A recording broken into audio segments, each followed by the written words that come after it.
또한 나의 동역자 마가 아리스타고 데마 누가가 문안하느니라. 아멘. 양정교회 주일 예배 제 3부 예배에 오신 여러분들 함께 우리가 주님께 예배 드릴 수 있게 돼서 얼마나 감사한지 모릅니다. 또 박재신 목사님께서 미국 KWMC 선교대회에 참석하시면서 또 부족한 종에게 1, 2, 3부 설교를 좀 맡아주셨으면 이렇게 말씀하셨는데 박 목사님 그리고 당회 온 성도님들에게 이런 귀한 자리를 허락해 주셔서 감사드리고요. 이 시간에는 하나님께서 우리에게 주신 말씀 통해서 함께 은혜를 받기를 소원합니다. 본문은 이제 빌레몬서 1장 24절을 정하고 제목을 바울의 동역자 마가와 그의 선교 이렇게 정해 보았습니다. 오늘 본문 말씀은 이렇게 기록되어 있습니다. 나의 동역자 마가 아리스타고 데마 누가가 문안하느니라. 이 말씀 중에서 마가에 대해서 우리가 안다면은 바울이 어떻게 이렇게 말할 수 있었을까? 이런 그 생각을 하게 됩니다. 왜 그러냐면은 마가는 그 선교에 헌신을 했다가 실패한 경험이 있는 사람이고 바울에게는 마가를 더 이상 만나고 싶지 않은, 쳐다보고 싶지 않은 그런 대상이었는데 하나님께서 이것을 변화시켜 주셔서 마가에 대해서 바울이 나의 동역자이다 이렇게 일컫고 있습니다. 이 말씀이 오늘 우리 양정교회 온 성도님들에게 새로운 깨달음 또 감동, 헌신의 기회가 되기를 원합니다. 기도하고 말씀 듣겠습니다. 하나님 아버지 주님의 은혜를 감사합니다. 주님께서 저희를 한국 민족으로 태어나게 해주신 것도 감사하고 예수 그리스도를 알고 믿게 해주신 것도 감사합니다. 그 가운데 전주에서 양정교회 통하여 믿음 공동체를 이루고 주님께 예배하며 찬양하며 영광 돌리게 해주신 것 감사합니다. 하나님의 영광을 받아 주옵소서. 또 양정교회를 통하여 박 목사님과 교회 리더십을 통하여 양정교회가 세계하는 선교하는 교회로 전국의 세계에 참 높임을 받고 귀하게 쓰임 받는 부분을 인해 감사합니다. 하나님 저희들에게 다시 한번 새로운 은혜를 덧입혀 주시되 주님의 말씀으로 말씀하여 주시고 저희들로 변화되어 하나님의 뜻에 하나님의 마음에 합한 교회 또 성도님들이 될 수 있도록 은혜 베풀어 주옵소서. 예수님 이름으로 기도드립니다. 아멘. 이제 양정교회하고는 제가 그 하나님께서 만나게 해주신 그 관계가 한 30년 정도 되는 것 같습니다. 물론 제가 뭐 계속 여기 있었던 것은 아니기 때문에 잘 처음 보시는 분들도 있을 수 있겠고 또 장로님 오래 계신 분들은 아실 텐데 저는 이제 주님이 부르셔서 태국 선교사로 헌신을 했습니다. 그래서 태국에서 싱가포르에 살면서 산티팝 교회, 산티팝 선교회를 만들고 34년 동안 헌신하다가 작년 12월에 GMS에서 선교 훈련 원장을 좀 맡았으면 하는 요청이 있어서 들어와서 현재 그 사명을 맡게 되었습니다. 오늘 말씀은 뭐 GMS 내용도 좀 말씀드렸으면 좋겠고 태국 산티팝 내용도 말씀드렸으면 좋겠지만 하여튼 그런 부분들은 조금 비켜놓고 하나님의 말씀 특별히 마가에 초점을 좀 맞추려고 합니다. 어쨌든 오늘 그 말씀 본문에 나온 내용을 가지고 태국에 있는 선교사님들을 대신해서 제가 여러분들에게 인사를 드리려고 합니다. 나의 동역자 싱가포르의 이명국 선교사와 근데 여기 이명국 선교사면은 모르는 분들이 많아요. 이명국 선교사는 제 아내입니다. 그래서 네, 이름이 남자 이름이라 또 어떤 분들은 제가 남자하고 사는 줄 아는 분들도 있어요. 네. 태국의 이응윤, 최은숙 선교사, 김재정 선교사, 김도영 홍주희 선교사, 신앙 강미라 선교사, 김기환 박선아 선교사, 김경식 김성희 선교사가 여러분들에게 양정교회 성도님들에게 문안을 하는데 그 내용을 전해드립니다. 제가 이번에 설교 준비하면서 양정교회 홈페이지를 좀 들어가서 봤어요. 그랬더니 이제 선교란이 있고 선교란에 선교사님들이 보낸 선교 소식지가 다 이렇게 들어있더라고요.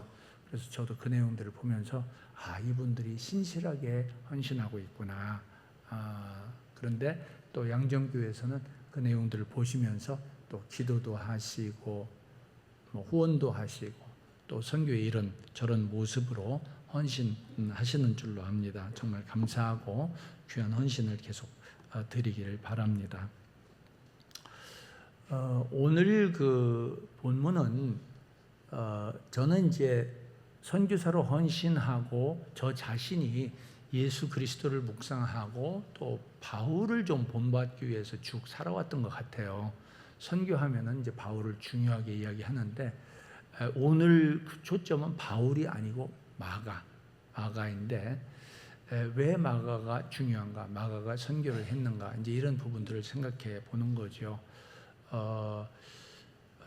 마가를 떠올리면서 제가 한국의 그 탤런트 한 명을 생각해 봤습니다. 1995년에 SBS에서 모래시계가 방영되었습니다. 저는 이제 모래시계를 한국에서 본 게 아니고 한국에서 어떤 분이 비디오 테이프로 녹화해 가지고 선교지로 보내줘서 선교지에서 봤는데 얼마나 재밌는지 하여튼 열심히 봤습니다.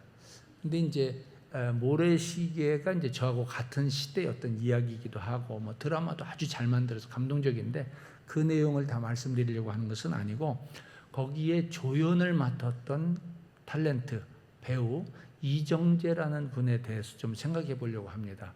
제가 이 모래시계를 보면서 이정재라는 그 배우 탤런트가 도대체 왜 나와서 저런 역할을 맡았을까? 이제 그런 생각을 처음부터 끝까지 했어요.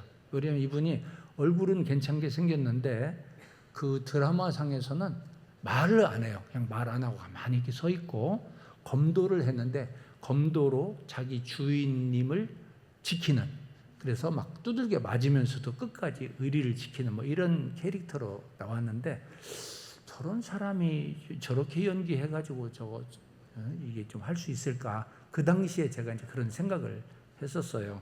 세월이 지나서 이정재 배우는 어느덧 영화 감독이 되었습니다. 2022년에 헌트라는 영화를 만들었대요. 그래서 청룡 영화 신인 감독상을 받았고 하와이 영화 비평가 협회상을 받았다. 이런 기록이 있어요. 저는 이거를 제가 영화를 굉장히 좋아하는 그런 입장은 아니기 때문에 이런 영화들을 본 것은 아니지만 이정재라는 사람이 처음에 탤런트로 시작했을 때와 나중에 이제 본인이 열심히 연구하고 노력해서 훌륭한 배우가 되고 영화 감독이 되고 한 이제 이런 내용들을 생각하는 것이죠. 영화 얘기보다는 이제 우리가 예수님을 믿고 사는데 예수님을 믿는 사람들 가운데 제가 말씀을 보면서 깨닫는 것은 이인자라는 사람은 없다라는 그런 생각이 들었습니다. 주님은 우리 각 사람을 빚으시고 귀하게 여겨주시고 리더로 세워주시고 또 사명을 다하는 날까지 우리와 함께 하시면서 인도해 주신다라는 것이 제가 말씀을 통해서 깨닫는 내용입니다. 자, 오늘 말씀 가운데 특별히 마가가 어떻게 선교사로 헌신할 수 있었을까 하는 첫 번째 대지는 하나님은 청소년 시절에 예수님을 믿고 따르는 자를 선교 사명자로 길러주신다라는 부분입니다. 박지신 목사님께서 영상 메시지를 통해서 주일학교가 중요하다 이렇게 말씀을 하시고 강조를 하셨어요. 제가 이제 양정교회가 과연 주일학교가 어떤지 좀 궁금해서 여쭙습니다. 혹시 3부 예배 드리시는 분 가운데 주일학교 교사나 주일학교 부장님으로 헌신하는 분 계신가요? 3부는 시간이 같으니까 가능하지 않지요. 그러니까 딴 사람들에게 다 하게 맡기고 우리는 주님께 예배만 잘 드리면 됩니다. 그렇죠? 네. 두 번째 질문입니다. 지금 예배 드리시는 분들 가운데 어릴 때 주일학교에 다닌 적이 있다 하는 분들 손 한번 들어주세요. 이 성가대는 100%인 것 같아. 네, 아유 감사합니다. 여러분들이 주일학교에도 다녔고 지금까지 믿음을 지키면서 헌신하시는데 여러분들 너무 중요한 분들입니다. 뭐 유대인 얘기했는데 유대인이 비교가 안 되고 정말 믿음의 사람으로 하나님의 섭리, 하나님의 인도하심 가운데 여러분들이 그리고 자손 대대로 잘 되는 은혜가 있을 줄로 믿습니다. 마가가 예수님을 믿는데 예수님을 따라다녔는데 젊을 때부터 예수님을 따라다녔어요. 그래서 어떻게 따라다녔는가, 어떻게 예수님을 믿었는가 하는 것을 말씀을 통해서 조금 생각해 보려고 합니다. 예수님은 마가는 예수님을 만난 적이 있고요. 예수님의 가르침을 들은 적이 있고요. 예수님이 잡힐 때 같이 있었고요. 또 그 내용들을 이제 나중에 마가복음이라는 그 책에 기록을 하게 되죠. 이제 마가복음에 보면 이런 기록이 나옵니다. 마가복음 14장 27절에 예수께서 제자들에게 이르시되 너희가 다 나를 버리리라. 예언이죠. 예수님께서 내가 잡힐 건데 내가 잡히면 예수님의 제자들이 다 예수님을 버리고 떠나게 될 것이다. 이렇게 예언을 하셨어요. 이는 기록된 바 내가 목자를 치리니 양들이 흩어지리라 하였느니라. 예수님께서 전에 예언했던 내용이 예수님에게 응할 것을 미리 말씀해 주셨고 마가복음 14장 50절에 보시면은 제자들이 다 예수를 버리고 도망하니라 이렇게 기록되어 있습니다. 그러니까 예수님이 하나님이시고 하나님의 아들이시면서 목자가 되어서 양떼들을 구원하기 위해서 오시는데 결국은 예수님이 목자이시지만 또 하나님의 어린 양이에요.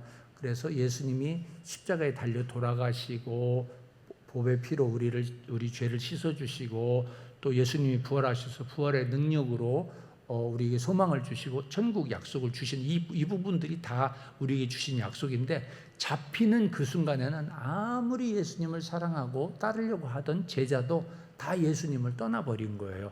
가롯 유다는 예수님을 팔아버렸고 수제자 베드로는 예수님을 배반했죠. 부인했어요.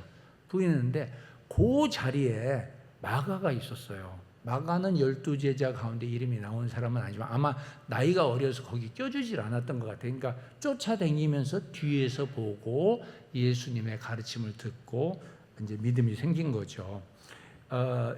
그 마가가 14장 51절 52절에 예수님이 잡히고 제자들이 다 흩어질 때 자기가 어디 있었는지를 말하고 있습니다. 한 청년은 자기를 말하는 거예요. 한 청년이 벗은 몸에 배 혼니부를 두르고 예수님을 따라오다가 무리에게 잡힘에 배 혼니부를 버리고 벗은 몸으로 도망하니라. 아마도 이 마가는 12제자에 들은 그룹들은 제자 그룹은 아니니까 그 옆에서 껴듣고 있었는데 어떻게 벗었는지 모르지만 하여튼 혼입을 쓰고 밤이니까 뭐 자려고 했다가 예수님이 잡혀가는 바람에 도대체 어떻게 무슨 일이 벌어지는가 보려고 따라갔는데 예수님이 잡히니까 12제자가 다 흩어져 버렸잖아요. 그런데 거기서 누가 잡혔어요? 마가가 잡혔어요. 마가가. 그러니까 잡힌 상태에서 가만히 있으면 이제 예수님하고 같이 죽게 되잖아요. 그러니까 그게 무서우니까 혼니부를 제끼고 벗은 모습으로 어디까지 벗었는지 몰라요. 여러분들 그냥 상상하시면 되고 막 도망친 그 내용이 오늘 본문이에요. 근데 이 내용이 4개의 복음서 중에 다른 복음서에는 안 나와요. 마가복음에만은 나와요. 그게 이제 이 내용을 성경학자들이 다 그냥 같이 이렇게 해석하는 이 내용은 마가가 자기 자신에 대해서 기록한 것이다. 근데 이제 마가가 상당히 진실한 것이 자기가 이렇게 혼입을 벗어 던지고 벗은 상태에서 도망갔다 이런 내용 쓰려면 좀 창피하잖아요. 창피한데도 하여튼 그런 내용을 썼고 솔직하게 자기 자신을 기록한 내용이 마가복음에 나와 있습니다. 어쨌든 마가는 어릴 때 예수님의 목소리를 들었고 예수님의 가르침을 들었고 예수님이 잡히는 상황에 있었고 죽지 않으려고 도망쳤던 그런 내용이 말씀에 나와 있습니다. 또 예수님을 통해서도 믿음에 대해서 배운 것이 사실이지만 가족을 통해서 마가의 믿음이 많이 자라지 않았는가 이렇게 생각이 됩니다.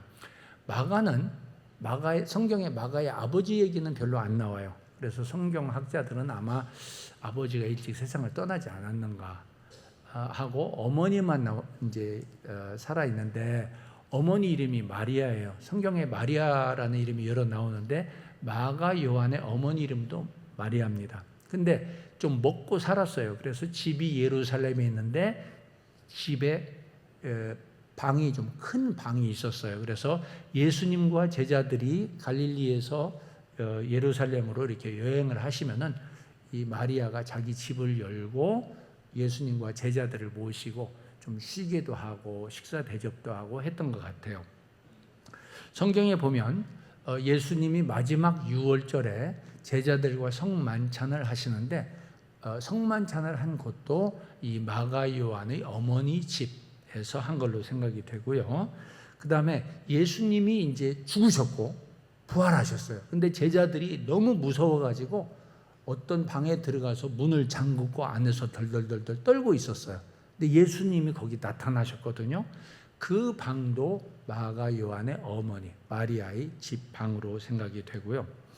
그 다음에 부활하신 예수님이 너희는 예루살렘을 떠나지 말고 하나님 아버지께서 약속하신 것을 주시기까지 모여서 기도하라. 그래가지고 120문도가 같은 장소에 모여서 합심 기도를 했는데 그때 성령님이 임해요. 그 성령님이 임한 방도 이 마가 요한의 어머니 마리아의 집에서 이루어진 일이다. 이렇게 생각이 됩니다. 나중에 이제 베드로가 옥에 갇혔는데 베드로가 옥에 갇혔을 때 성도들이 모여서 합심 기도를 했어요. 그랬더니 천사가 나타나서 베드로를 깨워가지고 손에 묶인 착고가 풀리고 옥문이 열려가지고 나와서 베드로가 정신을 차리고 보니까 자기가 옥 밖에 나와 있는 거예요. 그래서 부지런히 와가지고 성도들이 신자들이 모인 곳을 찾아왔는데 거기가 어디냐면은 이 마리아의 집으로 찾아온 거죠. 그러니까 마가 요한의 어머니는 믿음이 좋았고 집이 있었고 이거에 성도들을 위해서 내놓았고 마가는 거기서 보면서 자기 어머니가 어떻게 예수님의 제자들을 믿는 자들을 영접하고 섬겼는가 하는 걸 보면서 믿음이 자랐죠. 아주 좋은 그런 모델이라고 생각이 됩니다. 양정교회에서 신앙생활 하시는 여러분은 고향이 전주니까 전주에 이 마가 요한 어머니가 가졌던 집 같은 넓은 방이 있는 집이 있으시면 그 문을 열고 목사님도 모시고 장로님도 모시고 성도님들이 모시고 식사 대접도 하고 하다가 주님의 교회가 크게 자라는데 쓰임받는 은혜와 복이 있기를 주님의 이름으로 축복합니다. 근데 이제 아멘 소리가 부드럽게 나왔는데 이제 집이 작은 사람은 사실은 제가 조금 전에 드린 말씀을 듣고 기분이 안 좋을 수 있어요. 아니 집이 큰 사람은 그렇게 하지만 나는 집이 작은데 어떻게 해? 집 작은 사람도 하여튼 문을 여시기 바랍니다. 뭐 3명이 오든지 5명이 오든지 해가지고 주님의 이름으로 영접하고 거기 모여서 기도할 때 주님께서 동일한 은혜와 기적과 능력을 행하실 줄로 믿습니다. 그리고 그 다음에는 자식들이 잘 돼요. 부모님 신앙 보고 자식들이 믿음이 자라는 거죠. 마가 요한이 어머니의 신앙을 보고 자란 거예요. 이제 어머니 신앙은 그렇고 마가 요한의 집안을 보면 바나바라는 사람이 있어요. 바나바가 아마도 어머니 마리아하고 관련된 외삼촌이 아니었겠는가 이렇게 생각이 되고요. 바나바는 이제 예루살렘에서 신앙생활을 하다가 이제 돈을 헌금을 해야 되기에 자기 땅을 팔아요. 그래서 그 땅을 사도들의 발 앞에 갖다 놓은 아주 믿음이 좋은 사람입니다. 그 바나바의 헌신을 마가가 본 거죠. 어머니의 헌신도 받고 삼촌이 헌신도 받고 이런 부분들을 보면서 마가가 믿음이 자란 거예요. 그래서 첫 번째 대지는 하나님께서 어린아이들이 믿음이 자라게 하는데 주일학교를 통해서 믿음이 자라게 하신다. 근데 주일학교만 아니고 예수 그리스도를 만나는 체험이 있어야 되고요. 어머니의 신앙 아니면 집안에 믿음 있는 분들이 주님을 모시고 믿음으로 헌신할 때에 그 아이들이 믿음이 자라서 좋은 복음 사역자, 선교사로 헌신하게 된다라는 그러한 가르침입니다.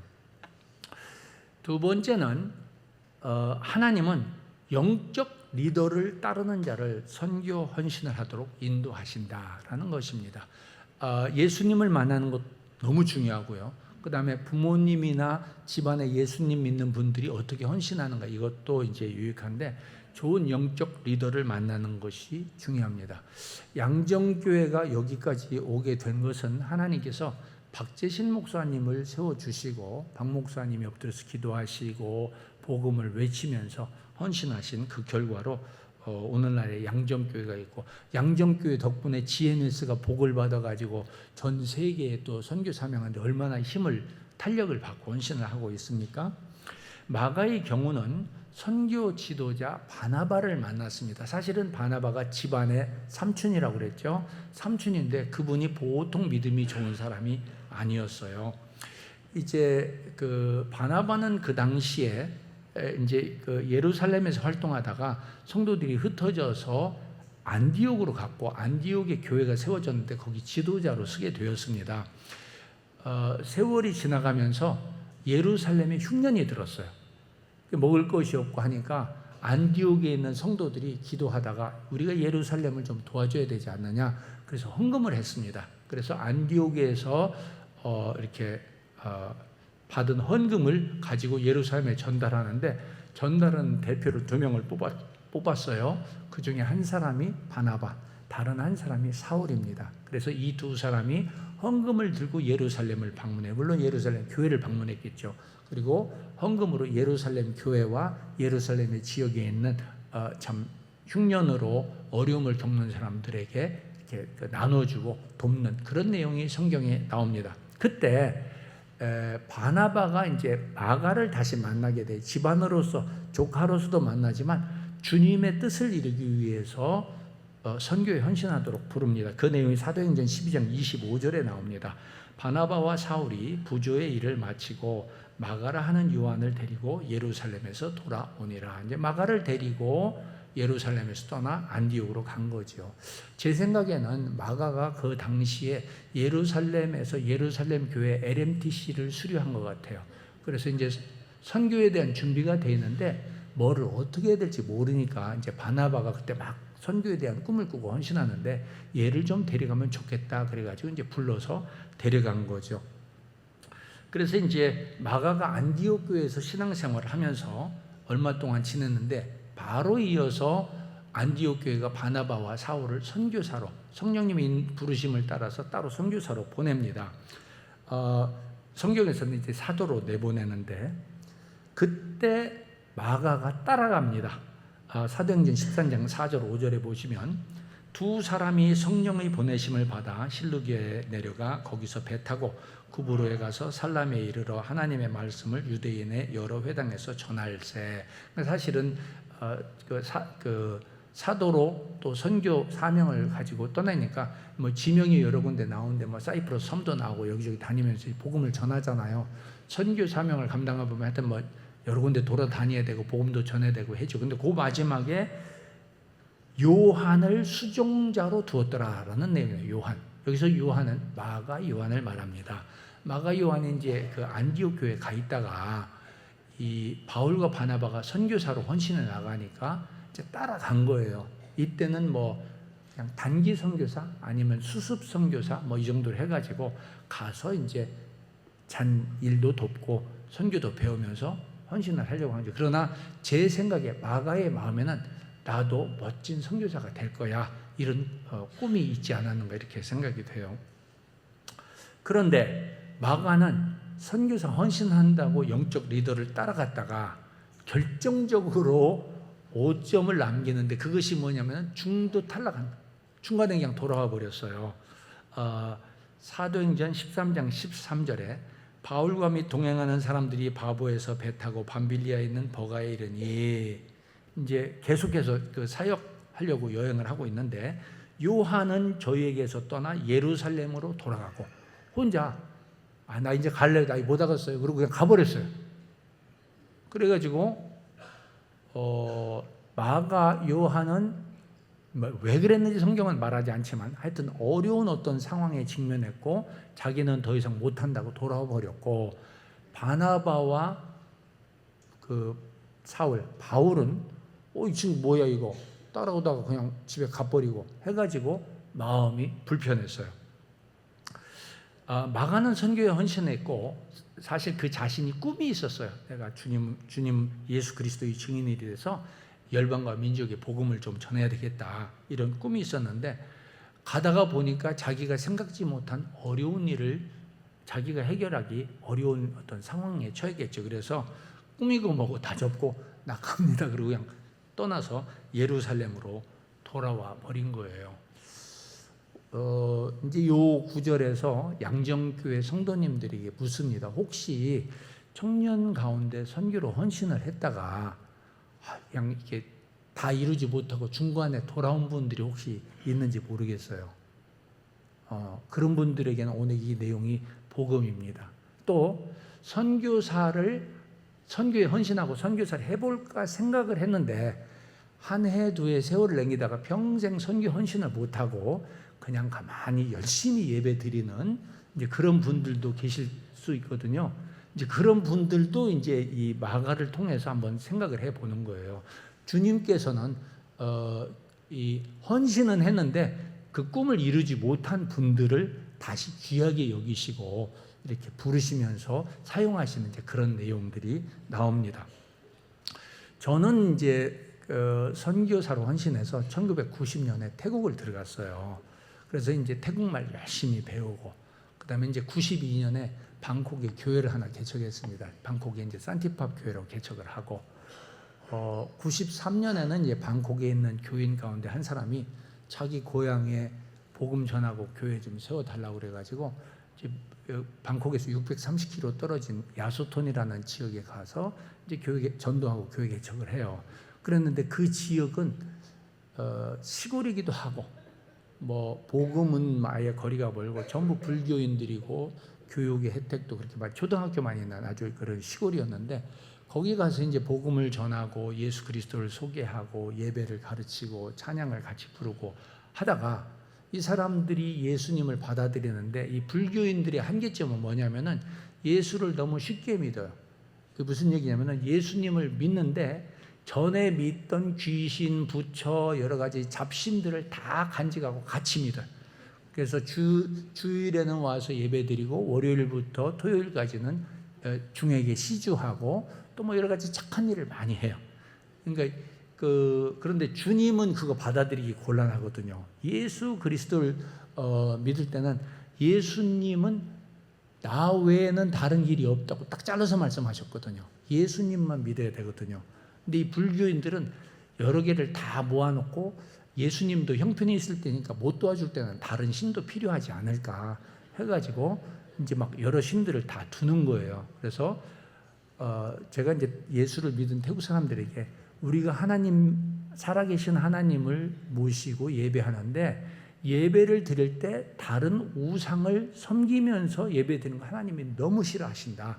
이걸 이제 가르쳐주고, 집에 우상이 있냐고 그랬더니 우상이 뭔지를 몰라요. 그래서 우상을 다시 가르쳐줬어요. 형체를 만들어 놓고 절하고 마음으로 섬기는 것이 우상이다. 그래서 이분들이 이제 우상을 갖고 와서 기도하고 정리를 했어요. 아주 은밀하게 처리를 했는데 이게 그렇게 될지 몰랐죠. 이것이 나중에 문제가 돼가지고 태국 일간신문의 헤드라인으로 6일 동안 나와요.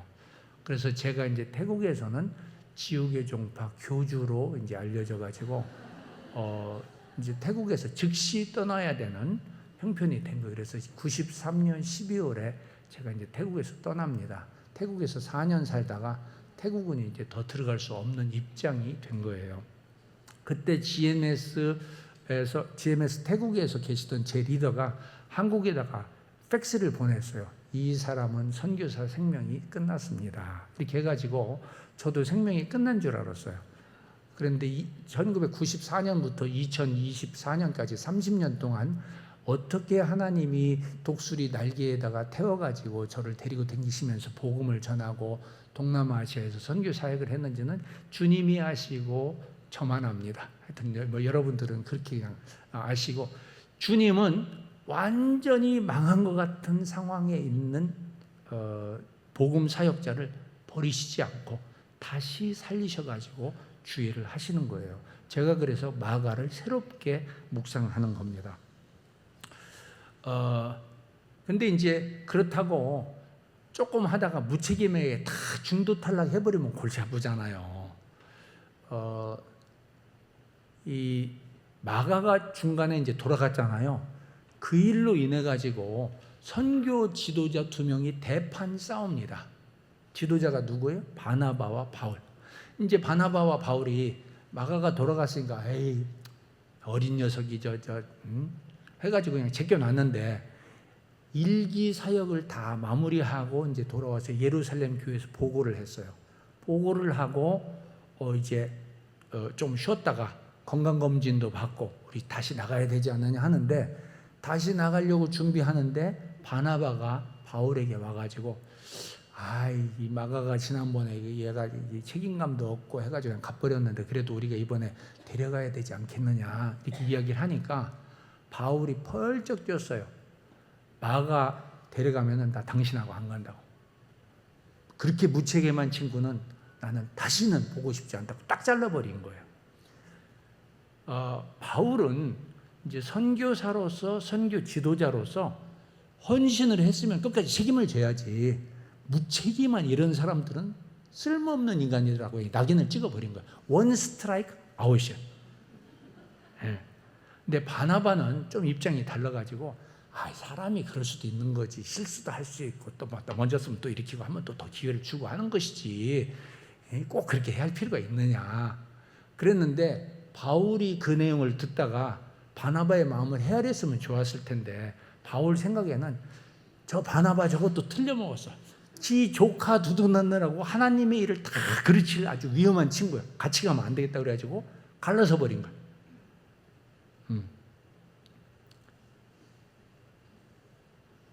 그래서 사도행전 15장 37절 39절에 그 내용이 나오죠. 바나바는 마가라 하는 요한도 데리고 가고자 하나.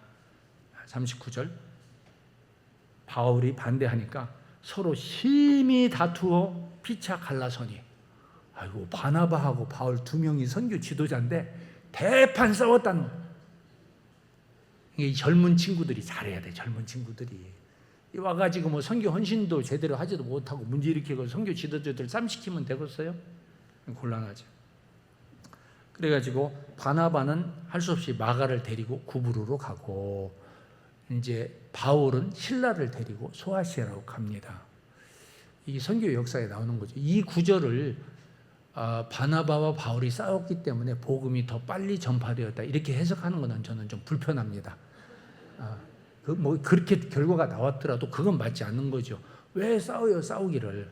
자, 양정교회가 선교하는 교회로는 대한민국에서 2등가라면 섭섭한데, 만약에 양정교회에서 파송된 2명의 선교 지도자가 바울과 바나바처럼 대판 싸웠다 그러면 양정교회 선교 지도자는 누구 편 들을 거예요? 바울 편을 들을 거예요? 바나바 편을 들을 거예요? 마가 편을 들을 거예요? 이 내용은 제가 답을 드리지 않습니다. 선교위원회가 알아서 잘 처리하시기 바랍니다. 성경에 답이 다 나와요. 어쨌든 청년 하나 데리고 갔다가 이 청년이 문제를 일으키면 골치 아픈 상황이 벌어져요.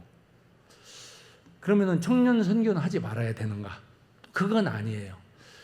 제가 이제 그 선교 역사책을 찾아보고, 한국도 마찬가지고 전 세계 아프리카나 여러 지역들을 보면은 선교사들이 헌신하는데 훌륭한 선교사는 다 20대에 헌신해. 언더우드가 20대 오고, 아펜젤러가 20대 오고, 헬렌이 20대 오고, 뭐 전부 선교사들이 20대 헌신해요.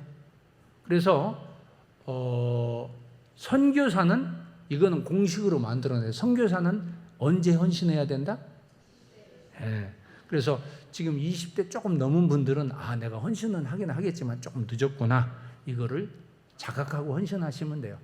20대에서 한 40년 지난 분들도 요새 헌신을 많이 하시더라고요. 근데 조금 늦었다는 거는 알고 헌신하시면 됩니다. 자, 그런데 이 양정교회는, 저는 양정교회를 박재신 목사님이 파송한 첫 선교사를 통해서 알게 됐어요. 누구냐면은 이응윤 선교사예요. 제가 이응윤 선교사를 처음 만났을 때가 20대 마지막 끄트머리였어요. 그래도 20대죠. 싱가포르에서 만났어요. 한국에서 외국어대학교를 졸업했는데 박재신 목사님이 탁 안수해가지고 보낸 거예요. 그래서 제가 이제 만났는데 보니까 20대의 젊은이가 싱가포르에서 중국말로 신학을 하는데 보통 기대가 되는 게 아니에요. 그래서 만나가지고 이제 양정교회에서 그 이후에 박 목사님하고 제가 선교 헌신을 같이 했는데, 저하고 박 목사님이 잘 맞는 게 뭐냐면은 계속 20대만 발굴해서 선교사를 보내는 거예요. 20대. 그래가지고 뭐 여러분들 여기 아시지만 누구 뭐 김선진 뭐 누구 해가지고 다 20대. 예? 근데 그분들이 헌신하니까 올해 헌신해도 나이가 몇 살 안 돼요. 그래서 지금 산티팝 선교회가 태국에서 선교 같이 하는 그룹 중에 나이가 제일 젊어요. 선교 역사는 상당히 되고 실력도 좋은데 왜 그래? 20대에 나갔기 때문에. 20대 나간 선교회하고 40대 나간 선교회가 같겠어요? 다르죠. 그런데 20대에 나가면 무슨 선교를 할 수 있을까? 마가처럼 다 이렇게 실패하고 돌아올까? 이런 생각을 해봅니다. 근데 제가 이제 태국에서 선교하면서 본 것은 꼭 그렇지만은 않아요. 이제 산티팝에 헌신했던 사람들을 한두 명 소개하려고 합니다. 내동 제일교회에서 파송을 받은 박하영 선교사, 자매예요. 대학을 졸업하고 바로 헌신해서 갔는데, 이 자매가 부리람에 들어가서 3년 헌신했는데, 이 자매의 헌신을 통해서 부리람에 짜이마이 교회가 세워집니다. 전주 은진교회에서 파송받은 박수련 선교사, 대학을 졸업하고 헌신했는데 수코타이에 가서 3년 헌신했는데, 이 자매의 헌신을 통해서 넝찍교회가 세워집니다. 아니 이게 무슨 말이에요? 교회는 목사님이 해야 되고 총신 졸업하고 안수 받은 사람이 가서 교회를 개척해야지, 대학 갓 졸업한 자매들이 가서 뭔 교회 개척을 해? 이거는 되는 일입니다. 근데 한국 교회는 이런 개념이 없어요. 선교사라면 총신 가야 되고 선교사면 목사 안수 받아야 되고, 이런 개념으로 사로잡혀 있기 때문에 젊은이들이 개발이 되고 헌신이 안 돼. 앞으로 양정교회는 20대는 전부 선교사로 내보내시기를 부탁드립니다. 그래서 여기 20대 계시면 선교사 헌신 준비하시고요. 40대, 50대신 부모님은 20대 된 자녀가 있으면 선교사로 보내실 준비를 하시기 바랍니다. 이 마가 요한의 어머니가 그걸 잘한 것 같아요. 그 다음에 60, 70 돼가지고 손주가 20 됐으면 손주, 손녀를 이제 선교사로 보낼 준비를 하시기 바랍니다. 하나님께서 놀랍게 사용하실 줄로 믿습니다. 아멘 하세요. 양정교회가 대한민국의 선교 제일 열심히 하고 제일 잘하는 교회인데, 선교사 헌신시키라 무조건 아멘 해야지요. 마음으로 나는 안 보내야지 하는 분들이 더러 있을 수 있어요. 그런 분들 마음 고쳐 먹으시고 웬만하면 다 보내시기 바랍니다. 저는 대전 중북교회가 제 이제 출신 교회고 파송 받아서 했는데, 제가 단기 선교 온 청년들 도전하면은 막 선교 선신자들이 나와요. 근데 중북교회에서 장로님들이 저를 위험인물로 뽑았어요. 그래가지고 저 친구 제멸, 저기 가면 선교 헌신해가지고 다른 애들은 뭐 선교 하든지 헌신하든지 말든지 그냥 놔두는데 우리 자녀는 안 돼. 장로님이 우리 자녀는 안 된다고 잘라버렸어요. 장로님 딸이 단기 선교를 왔다 선교사 헌신을 했어요. 근데 장로님이 나중에 막아버렸어요. 너는 안 돼. 그래가지고 안 내보냈어요. 지금 세월이 많이 지났거든요. 10수년, 20년 이렇게 지났는데 제가 자세한 내용은 모르는데 헌신한 그 자매가 지금 선교지에 가 있다는 얘기를 들었어요. 선교 헌신은 주님이 시킵니까? 선교사가 시킵니까? 주님이 하시는, 주님이. 그리고 여러분 가정에 선교사가 나오면 유대인 뺨치는 가정 될 줄로 믿습니다. 대대 잘 되는 복이 임할 줄로 믿습니다. 근데 청년이 문제를 일으키는 경우들도 있어요. 저도 이제 청년들을 리크루트 해보니까 캐나다에서 온 청년을 제가 한 명을 리크루트 해가지고 태국에 보냈어요. 상당히 기대를 했는데 영어도 잘하고 보냈는데 선교지 가서 얼마 있다가 이메일이 왔어요. 저 갑니다. 한마디 딱 쓰고 사라져 버렸어요. 뭐 그 다음에는 완전히 어떻게 손을 댈 수 없게 사라져. 그런 경우도 제가 경험을 해봤고, 또 서울의 어떤 교회에서 파송한 자매는 이제 가서 태국에 가서 이제 언어를 배우는데 그때 뭐가 열렸냐면은 지금처럼 영상 통화되는 게 아니고 컴퓨터에서 이렇게 연결하면은 목소리로 한국하고 돈 안 내고 통화하는 게 막 시작이 됐었어요. 이 자매가 한국에 남자친구가 있었어요. 애인이. 그래가지고 이제 낮에는 태국말 배우고 저녁 때는 자기 남자 애인하고 통화를 하는데, 애인하고 통화하다가 선교고뭐고 다 뒤로 접고 한국으로 들어가 버렸어요. 왜? 자기는 애인 떨어져서는 못 살겠대요. 그래가지고 그냥 가라고 그랬지 뭐 어떻게 해요. 그랬는데 아직까지 다시 헌신했다는 소식은 제가 못 들었어요. 어쨌든 젊을 때 헌신하면은 하고 싶은 것도 많고 유혹도 많고 막 이 혈기도 좀 나올 수 있고 하기 때문에 중도 이탈할 수 있는 가능성이 높아요. 그러나 설령 넘어지더라도 주님께서 다시 한번 일으켜 세워주는 그러한 은혜가 있기를 축복합니다. 세 번째 포인트는 주님은 실패하고 넘어진 자를 다시 부르시고 선교에 재헌신하도록 하십니다. 이것이 세 번째 포인트예요. 마가는 1차 여행 갔다가 다 마무리 못하고 돌아와서 본인 스스로는 마음이 얼마나 힘들었겠어요. 나도 한번 선교해보고 싶었는데 왜 내가 그때 돌아왔을까? 조금만 참으면 되는데 하다가 돌아와서 계속 힘들어했는데 다시 이제 헌신을 하려고 하는데 그 시간이 오래 걸립니다. 그런데 헌신을 했는데도 불구하고 바울이 이 훌륭하고 유명한 선교 지도자 아닙니까? 바울은 마가를 찍었어요. 저 친구는 안 돼. 딱 찍어버렸어요. 그런데 성령님께서 역사하셔가지고 바울의 마음도 변화시켜 주시고 마가도 변화시켜 주셨어요. 디모데후서 4장 10절 11절에 보면 바울이 이렇게 기도합니다. 대만은 이 세상을 사랑하여 나를 버리고 데살로니가로 갔고, 이 데마라는 사람은 사도 바울의 사역에 중요한 헌신을 한 사람이에요. 계속적으로 헌신하다가 막판에 세상을 사랑해가지고 완전히 곁길로 빠져버린 사람이에요. 그레스게는 갈라디아로, 디도는 달마디아로 갔고, 누가만 나와 함께 있느라. 누가는 이제 의사지요. 누가복음을 썼고 사도행전을 썼는데 모든 그 성령의 역사를 다 낱낱이 기록한 사람이기도 하고, 바울이 몸이 약해가지고 아플 때 바울을 치료해줬던 그런 역할도 했습니다.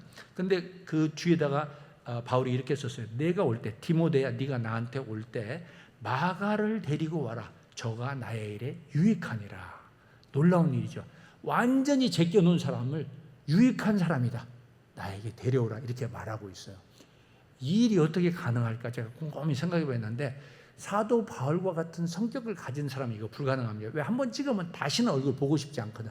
근데 사도 바울의 심령에도 성령님이 역사해 주셨고, 마가가 실족하고 넘어졌다가 다시 일어나고 계속해서 주님의 뜻을 구하고 성령님의 인도하심에 따라 헌신했을 때 그거를 보고 바울이 다시 마가를 인정하는 단계까지 되었다는 것이죠. 그래서 바울은 마가를 동역자로 인정했습니다.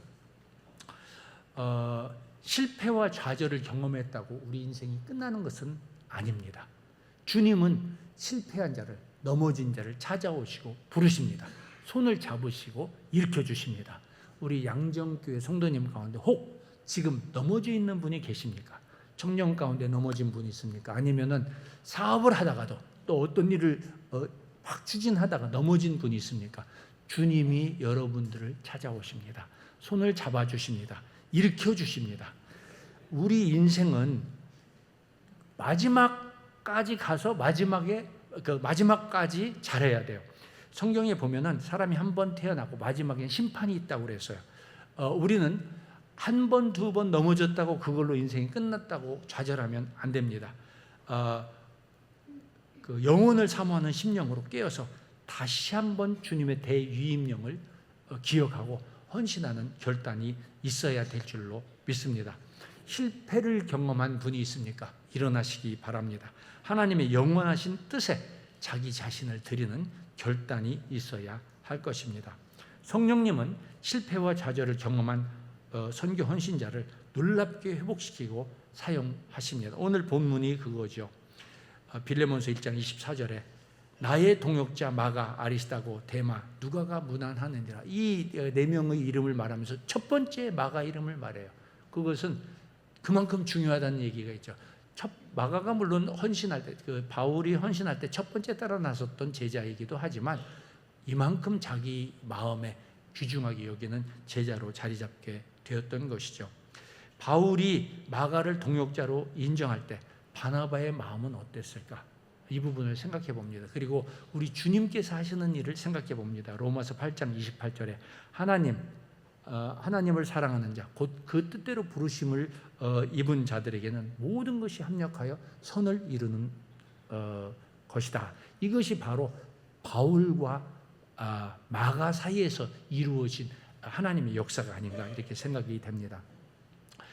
이제 마가를 바울이 동역자로 부른 내용을 말씀드렸고요. 그것 말고도 또 있습니다.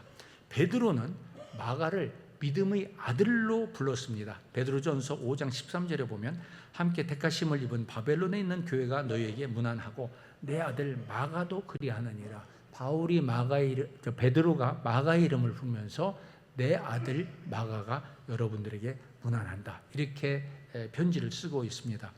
마가는 사도 바울에게 인정받았고 사도 바울과 협력해서 헌신하다가 사도 바울이 떠난 후에 또 베드로와 연결되어서 힘을 합해서 헌신했고 결국 마가복음을 쓰게 되었습니다.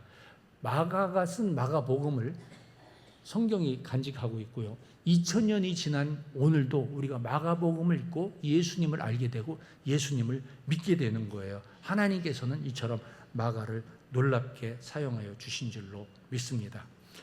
하나님은 젊은이를 부르십니다. 그리고 부르심에 응답하는 분은 다 젊은이인 줄로 믿습니다. 그래서 주님의 대위임령에 우리가 헌신해서 하고 좌절을 경험했다 하더라도 그 자리에 머무르지 말고 다시 한번 주님의 음성을 들으며 일어나서 헌신하기를 주님의 이름으로 부탁을 드립니다. 성경에서 오늘 말씀에서 저는 그동안 저의 고백을 드리는데 일생을 두고 바울을 계속 묵상하면서 바울을 좀 본받기를 원했다는 그 말씀을 드렸는데 오늘 이 말씀을 여러분과 나누면서 바울처럼 헌신하려면 좀 버거운 게 많아요. 나의 달려갈 길을 다 마치고 믿음을 지켰다. 이 멋진 고백을 해야 돼. 우리도 그 고백을 해야 되는데 바울처럼 헌신하니까 얼마나 버거워요. 근데 마가처럼 한번 넘어졌다가 주님이 힘 주셔서 헌신하고 마가복음 하나 써서 2000년 헌신하면 얼마나 멋집니까? 주님이 우리 양정교회 성도님들에게 이런 놀라운 은혜, 헌신의 역사를 이룰 수 있는 은혜를 허락해 주시기를 주님의 이름으로 부탁합니다.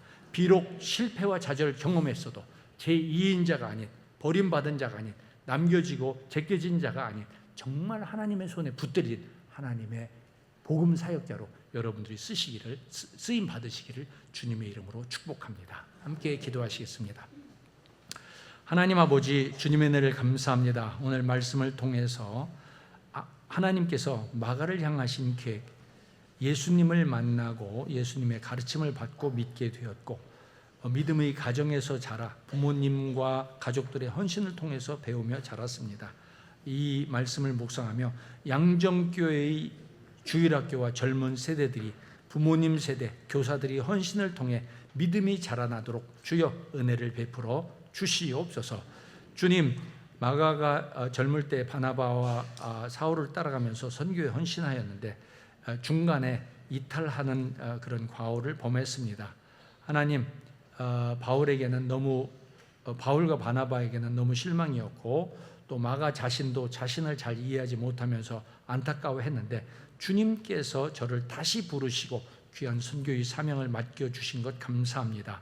양정교회 성도님 가운데 선교에 헌신하였으나 그 꿈을 다 이루지 못한 성도들에게 주여 다시 한번 은혜 베풀어 주시옵소서.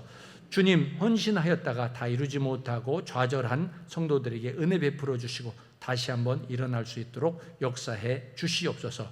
주님의 임재, 성령님의 역사, 그리고 주님의 대위임령 통하여 헌신할 때에 주님이 높여주시고 참 주님 오실 때까지 길이 빛나는 그러한 헌신으로 드릴 수 있도록 도와주시기를 원합니다. 하나님, 박재신 목사님 GMS 이사장으로 지금도 미국에서 귀한 선교의 사명을 감당하는데 주님 함께 해주시고요. 또 전 세계 100개 나라에 2,600명의 선교사들을 일일이 방문하고 말씀으로 다지며 헌신하는 박 목사님에게 주의 성령의 능력을 덧입혀 주옵소서. 이 일에 함께 헌신하는 양정교회를 축복하시고 주님께서 양정교회를 높이시며 사용해 주시옵소서.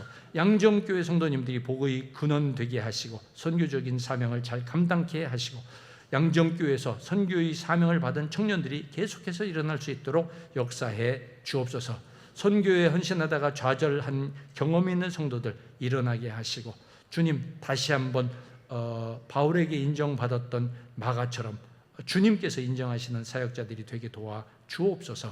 양정교회 당회 재직계 모든 성도님들의 삶에 주님의 뜻이 이루어지게 하여 주옵소서. 감사와 영광을 주님께 돌리며 예수 그리스도의 이름으로 기도드립니다. 아멘.